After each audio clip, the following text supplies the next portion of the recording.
Hey guys, we are gathered here today for a declutter.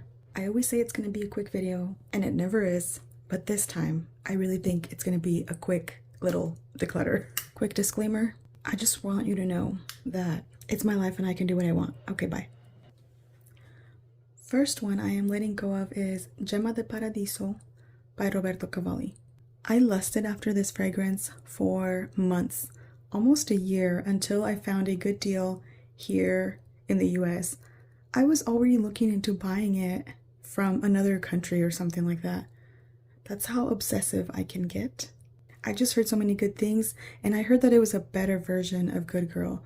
So I was like, ooh, I want all the things in Good Girl except for that weird, ISO-y, super weird, like woody, spicy thing that just really pops out and takes over for me. So I was like, everything else is perfect except for that. And that's what I thought this was going to be. Spoiler alert, it was not. It wasn't. It was so similar, even in that weird note that I don't like in there. So basically, it also has to go. I don't like Carolina Herrera Good Girl, just the OG. It's not my vibe. It has this weird artificial aroma chemical that I just can't vibe with. And this has it as well. It's this weird spiciness that I get, and I really don't like it. Not to be confused with the other cheap fruitiness that I get in a lot of celebrity perfumes and other fruity perfumes. This is a different one. This is a different thing that I'm delicate about. A lot of perfumes have that vibe, like Carolina Herrera's Good Girl. I'm just being even more picky, and I am allowing myself to be as picky as I want, as sensitive as I am. I'm just allowing myself to dislike what I dislike and not trying too hard to like it. It's okay, because for every one perfume that I don't like, there is like 100 that I do probably. So it's okay. I can't like everything. This bottle is absolutely stunning. I think I prefer this bottle. This bottle is one of the prettiest bottles, if not the best bottle in my collection. That emerald green, that deep, beautiful green, with the shape of it that looks like a gemstone, and then the fact that there's a snake, or it looks like a snake, or a rope, maybe it's more of a rope wrapped around, but see, it has like the tail like a snake. There's no head of the snake, but just the way it looks, it's absolutely stunning in my opinion, which is one of the reasons why I wanted it. It looks just beautiful on a tray, it looks beautiful anywhere, but it can't stay. The smell, it can't stay, so this one is going to be going. I believe this was a tester bottle, and I'm sure there's a lot of people who want this, so I think that I can sell it pretty quickly. If you're interested in this, I will link my Mercari down below, and I will try to have all of these up. So that is the first one to go. Okay, next one that's going is talking about Good Girl. It's Good Girl Légère. This is supposed to have, I think, a dulce de leche note. So it was the regular Good Girl, but with a more springtime gourmand vibe, and it was also a fail. Eventually, once I started to pick up that note a lot stronger for my nose, this one also went to that same, towards that same vibe. It smells like that artificial man-made aroma chemical vibe, and I can't do it. I can't do it. It drowns out the rest of the fragrance, and I cannot enjoy it. I'm not gonna force myself. I've had this for a few months, I believe, and there's no reason to try that hard. It's okay. It's gonna go. I'm sure it'll make someone else very happy. So basically, same-ish reasons. I love that note in there, but it gets drowned out. I do kind of think that once some, maybe that's TMI, I have like this hormonal shift coming up soon. Not menopause yet, but another one from breastfeeding, from ending breastfeeding. So I know that my nose is probably going to change because I currently don't have the same nose that I had before I had the baby. So that might change it, but either way, it's fine. So anyways, not much to say about this. It's just a no for me. Like I said, I'm not going to try too hard. Absolutely stunning, gorgeous bottle though. These at one point smelled great to me, but not anymore. Next is a recent acquisition. This is Burberry HER, the EDT, the one that has a pear note. I don't get any similarities to any of the other Burberry HERs, like nothing at all. I love the Intense. I really enjoy the regular, the EDP, and I actually tested this quite a bit. This was not a blind buy. I tested this one 4 or 5 times at Ulta, and it had a beautiful, beautiful pear, apple, green apple kind of opening that smelled like this shampoo-y green apple, and like youthful, fruity, slightly sour, and it was so enjoyable that I just thought it would be perfect for the springtime. I thought, man, this is going to be my easy reach, grab and go kind of freshy, almost fruity perfume. You know, green apple sounds delicious, but it wasn't. It's not the same. It's somewhat the same, but I'm not getting the same apple vibe from it. I know the note in there says pear, but to me, every time I tried it at Ulta, it translated to apple. But I guess it didn't translate like that in the bottle that I got. Maybe if I were to let it sit there, maybe it would get green apple, but I don't know that it would, so I don't know what's the point of keeping it. That, and also there is white musk or maybe regular musk in the base, but that musk is very, very powerful. It's very strong. I'm very sensitive to musk.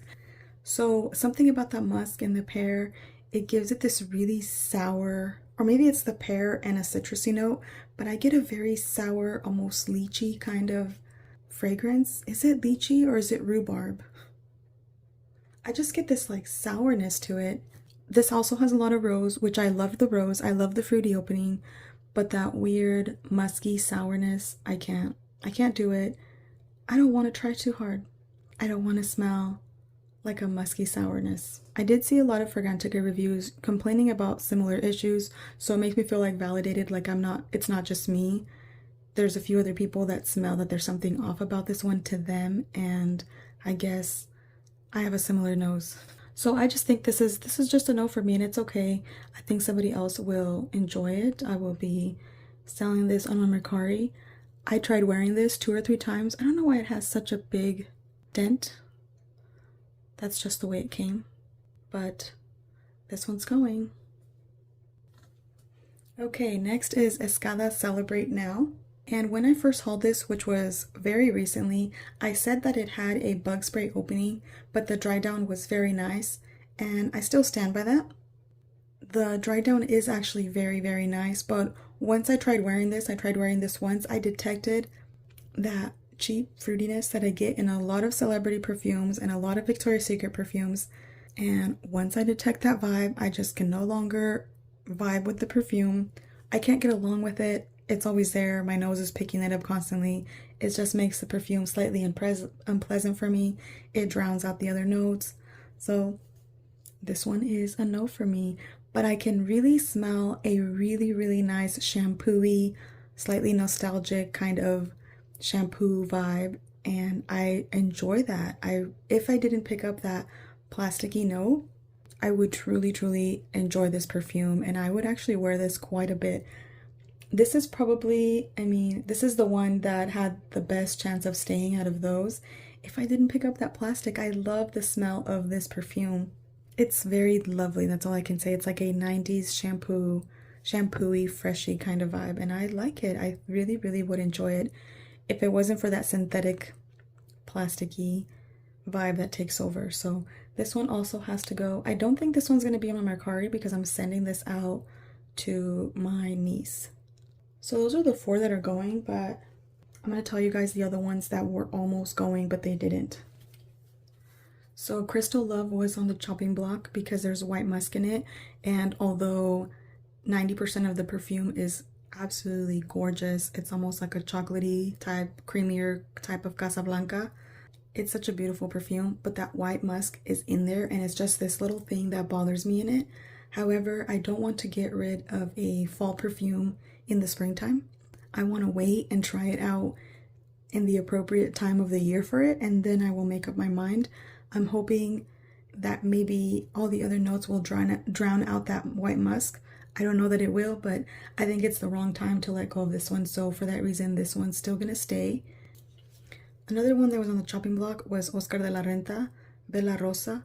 And the only reason why this was on the chopping block is because it's such a close dupe to Flower Bomb that I almost didn't see the point of having both of them. And this one in the opening, only in the opening, there's a little bit more sharpness. It's just a slightly lesser version of Flower Bomb by Viktor and Rolf. However, in the dry down within like a few seconds, it's absolutely beautiful, powdery florals, and it's delicious. It's like creamy florals. It's so good that I can't get rid of it. I don't want to get rid of it. Instead, what I'm going to do is I'm going to put this in my project pan. Not yet, but as soon as I finish something, I'm going to replace this one in there, and then I will use this one up because there's no sense of getting rid of it because I love it and I'm going to use it up. And then this is not something that I would repurchase as long as I have Flower Bomb because it's such a good dupe that I don't need both of them. So that speaks highly of this one, but also is the reason why I'm letting it go. But I love this perfume, so I'm gonna add it to my project pan and wear it and enjoy it while I have it. This is only a 1 ounce bottle, which is why I'm putting it in my project pan, because I'm trying to put things that are a little bit easier to finish. And I feel like I could finish this in maybe 2, 3, 4, 5 months. I feel like I can finish this in a few months. I don't force myself to wear anything, even in a project pan, so I really don't know how long it would take me, I guess. But before I do that, I also do want to include this in a dupes video because I just want to talk about the dupes that are tried and true dupes. I just want to talk about dupes that are tried and true, that are amazing and perfect dupes. And this one is going to be included in that video.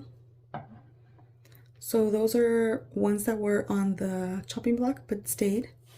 This one is technically still on the chopping block, but it's not its time to go yet. And then these are going to be listed on my Mercari, like I mentioned. So that is my declutter / chopping block for today. Also, if any of you guys smell any of these weird things that I pick up in perfume, if you also have the nose of a hound dog, let me know. So that is all for my video today. Thank you guys so much for watching. Thanks for hanging out with me. Thanks for always being here. I appreciate you guys. Take care. Bye.